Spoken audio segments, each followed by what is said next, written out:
keliaujame nuo dangaus kalno mišku, Dauginčių mišku. Šitas miškas tikrai yra labai ypatingas, nes čia auga skroblai. Jų labai daug, visas kalnas skroblų. Ir ką aš pajutau, išeinant, sakykime, iš 23 metų, šiandieną yra 31 diena, jau po piet gerokai, saulė pasislėpė. Tiesiog jaučiasi tokia tuštuma. Atrodo, nėra niekam nei kokių tai pretenzijų, nėra nei kažkokių ypatingų svajonių. Kažkoks toks ore jaučiasi kaip, sakykime, styga, kuri suskambėjo, skamba ir jinai net nebevibruoja, jinai viename skambesy taip ir tęsiasi. Tai kaip paaiškintume, Gintarai, ar tai yra, sakykime, pavojus, kada žmogus nebesvajoja, ar tai turi būti paleista, neprisikabinti, sakykime, prie kažkokių tai minčių. Kaip tu pakomentuotum šitą būseną, mano dabartinę būseną, kad tiesiog nieko nėra, jokių svajonių, nieko, paskutinė diena šių metų, kiti sakytų, oi, noriu pradėti nuo kitų metų kažkokius darbus, kažką ten įsipareigosiu naujai, kažkokią savo užduotis sukursiu ir panašiai, bet nieks neteina į galvą. Gal ir kitiems žmonėms taip yra? Na, tai labas vakaras, diena, naktis, rytas, pavakarys, kada jūs čia žiūrit šitą įrašą. Galbūt jį žiūrit jau praėjus tiems naujiesiems metams, kažkur gal sausio antrai pusėje netyčia įsijungėt ar dar vėliau. Bet klausimas pakankamai paprastas. Ir ne veltui žmonės sugalvoja tas tradicijas. Aišku, nauji metai nėra ta tradicija, kuri atspindi tą išėjimą į nulinį tašką. Greičiau išėjimą per nulinį arba į nulinį tašką arba įsinulinimą labiau atspindi kalėdų laikotarpis, kai saulė diena trumpėjusi, nustoja trumpėti, būna 3 dienos tamsos, po to vėl pradeda saulė kilt. Tai apskritai žiema arba tas laikotarpis dabartinis, kalėdų, naujųjų metų ir sausio dar pusė iki tų kinietiškų naujųjų metų galima į tą įskaičiuoti laikotarpį. Tai yra tas nulinis taškas, įsinulinimas, singuliarinis taškas. Tai kai viskas, kas buvo, praeina ir metas visą tai, kas buvo, pamiršt, o tai, kas bus, dar neįvyko. Tai yra toks taškas, kai jau praeities nėra, o ateitis dar neteis. Tai savotiškai ir naujieji metai tą atspindi, kadangi viena data baigėsi, 23 pagal jos vibraciją jau jų kaip ir nėra, ten liko kelios valandos, o 24 arba ta nauja vibracija 24 dar netėjusi arba jos dar nedaug, kad apie ją kažką tai galėtum pasakyti. Tai kaip ir nėra to, kas buvo ir nėra to, kas bus. O kas dabar yra tada? Tada yra tas toks nulis, visiškas nulis, tuštuma, vidinė tyla, buvimas savyje, buvimas savo sielos tokioj šviesoj, kuri yra neapibrėžta, neapspręsta nieko, jokia energija. Tai yra tuščia visiškai. Būsena, kuri yra angelo arba šventa būsena, kai nėra jokio vidinio dialogo, kai nėra už ir prieš, kai nėra problemų, kurias reikia spręsti čia ir dabar, kai oras tiesiog pilnas to tokio ramybės atmosferos. Ir čia šitoj vietai žmonės daro didžiulę klaidą, jie pradeda baliavot. Atsidaro šampaną, šauna ten tos saliutus, žvėreliai bijo, šuneliai strese. Negi tie medžiai, kurie atrodo, jie nieko nekalba, bet jie nemėgsta tų tokių šaudinių, ar ne? Tai ir žmogus kažkodėl sugalvojo, kad reikia triukšmauti tokių laikų, kai iš tikrųjų pati gamta, pati atmosfera reikalauja perėjimo, tokio ramaus perėjimo. Čia kaip ten tose filmuose kiberpanko atsisėda ir turi perėti Kirmagraužą į kitą pusę. Tai negali nieko palikti, kas buvo, perėti į kitą pusę, pasimdamas to, kas buvo, negali. Nes tai, kas bus anapus Kirmagraužos, tai tu nežinai. Tai ta būsena, kurią aš dabar jaučiu, tą tuštumą, tai čia yra tiesiog kaip ir, sakykime, pakilėjimas dvasinis, toks savivertė galbūt, ta dvasinė, kuri nuėjo tiek kelio iki šių metų, tai yra nemažas jau kelias nueitas. Tiesiog noras galbūt pačiai dvasiai pabūti toje tyloje ir padaryti kažkokią analizę, kurią žmogus per savo protą negeba netgi kontroliuoti. Tai šitoj būsenai ir esi tuo, kuo esi. Tai čia tavo esmė. O tie visi lūkštai atsiranda jau kitoj pusėje. Arba tada, kada buvo vakar, prieš tai. O dabar yra tas taškas, kai tų lūkštų nėra. Tu tiesiog esi vienas prieš save, nuogas prieš patį savo atvaizdą veidrodyje ir tu nieko nematai. Tu tiesiog nežiūri, nėra vaizdo. Tu tiesiog ištirpsti tam buvime čia ir dabar.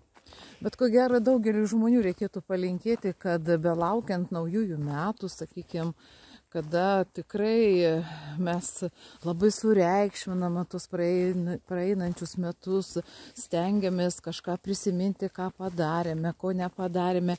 O geriausia būtų nuvažiuoti ar prie jūros, ar prie upės, ar nueiti kažkokį tai mišką, pasivaikščioti, pabūti toje tyloje, kaip va dabar mes ir kalbame, ko gero tai ir yra esmė, ką galima savo padėti susivokti savyje ir atrasti savyje tos resursus, kurių reikės jau kitiem metam. Nu va, tai mes neišnaudojom tokių momentų ir tiesiog gal dabar tai būnė taip, o kitą kartą galbūt reikėtų Kaip ir patarimas. Kaip ir patarimas būtų išnaudoti tokias progas, sugrįžti į save, pažiūrėti save. Bet būna, sakykime, taip būna dažniausiai, kad jeigu kuris žmogus sėdi ramiai, kaip tu sakei, belaukiant naujų metų, norisi kažkaip patylėti, pabūti su savimi, daugelis tai vertina kaip ir tavo tą tokį netikėtą liūdesį, kuris užgulė tave. Sako, kodėl tu liūdė, ateik čia, ateik, einam, mes kažkur lėkiam. Kaip ir sakai, atsidarom šampano, geriam, judam, šokam, muziką garsiau garsinam ir panašiai. Tai matyti yra, sakykime, daugelis iš mūsų neturi tos edukacijos, nepažįsta savo tų būsenų ir apart klausėsis vidinio to balso, išeina su visais kartu, prisijungia prie kompanijų, prie chebrų ir atsitinka tai, kad po to sako, oi, blogai jaučiuosi, man krito kraujospūdis arba jis labai pakilo. Nebėra nuotaikos, antroji, trečioji dienoj po tokio šventimo atsiranda gilios depresijos. Tai va, ko gero, ta būsena, nulinė būsena, apie kurią tu dabar prieš tai pasakojai, tai yra tai, ko mažai žmonių kas žino. Tai tikrai nėra joks liūdesys. Iš tikrųjų, jeigu tai mes pavadinsim kaip ir liūdesiu, tai jisai gali būti ir taip pavadintas liūdesys. Nes yra, pavyzdžiui, vienuolynuose Tibete žmonės, kurie visą laiką liūdni vaikšto, ten, negi filmai dokumentiniai tai pasakyti, kodėl jie liūdni. Todėl, kad žmogus, kuris mato šitą pasaulį taip, kaip yra, nėra linksmas. Nes šitas pasaulis, jisai dėja nėra linksma vieta, kuriame galima dainuoti. Bet tai nereiškia, kad nereikia šokti ir dainuoti. Yra laikas tam. O mes kalbam apie laikotarpį, kuris reikalingas nurimti.